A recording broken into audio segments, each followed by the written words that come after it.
అందరికీ నమస్కారం. కొంతమంది అంటూ ఉంటారు, రాముడిని ఆశ్రయిస్తే దుఃఖాలొస్తాయండి. అలాగే సీత అని పేరు పెట్టుకుంటే, ఆ సీతమ్మలాగే మనం కూడా కష్టాలు పడతాము. అలాగే రామకోటి రాసిన వారందరికీ కష్టాలే అని అంటూ ఉంటారు. ఇలాంటి వాటికి సమాధానమేంటో ఈరోజు మనం తెలుసుకుందాం. రాముడిని ఆశ్రయిస్తే దుఃఖాలొస్తాయి, సీతమ్మ పేరు పెట్టుకుంటే కష్టాలొస్తాయి. ఇవన్నీ పిచ్చి మాటలు. లేని దుఃఖాన్ని ఎవరూ తేరు, లేని సుఖాన్ని ఎవరూ ఇవ్వరు. ఇవన్నీ నీ కర్మలే నీకు తెచ్చిపెడతాయని తెలుసుకోవాలి. కానీ రామతత్వం తెలుసుకున్నవాడు ఎన్ని సుఖాలొచ్చినా, దుఃఖాలొచ్చినా చెదిరిపోడు. ఎప్పుడు రామనామ స్మరణలోనే ఉంటాడు.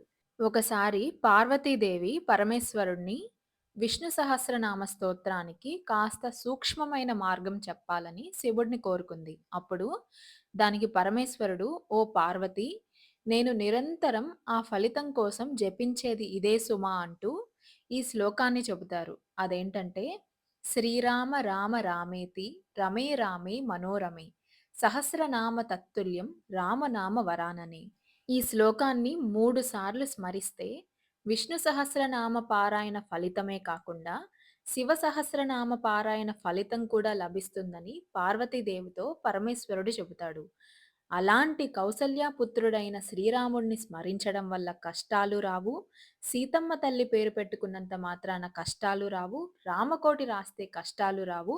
మన హిందువులకున్న 7,00,00,000 మహామంత్రాలలో ఈ 2 అక్షరాల రామ మంత్రానికున్న విశిష్టత మరి ఏ మంత్రానికి లేదు. ఇంతటి మహిమాన్విత శక్తి కలిగిన రామమంత్ర విశిష్టత, రామనామ గొప్పతనాన్ని అందరూ తెలుసుకోవాలి. అలాగే నిత్యం కూడా రామ మంత్రాన్ని జపించాలి, రామకోటి రాయాలి అని కోరుకుంటూ, ఇలాంటి పిచ్చి అపోహలకి దూరంగా ఉండాలని భావిస్తూ, వీడియో నచ్చితే లైక్ చేయండి, షేర్ చేయండి. అలాగే శ్రీరామ రామ రామేతి రమే రామే మనోరమే సహస్రనామ తత్తుల్యం రామనామ వరాననే అని కామెంట్ సెక్షన్‌లో కామెంట్ చేయండి.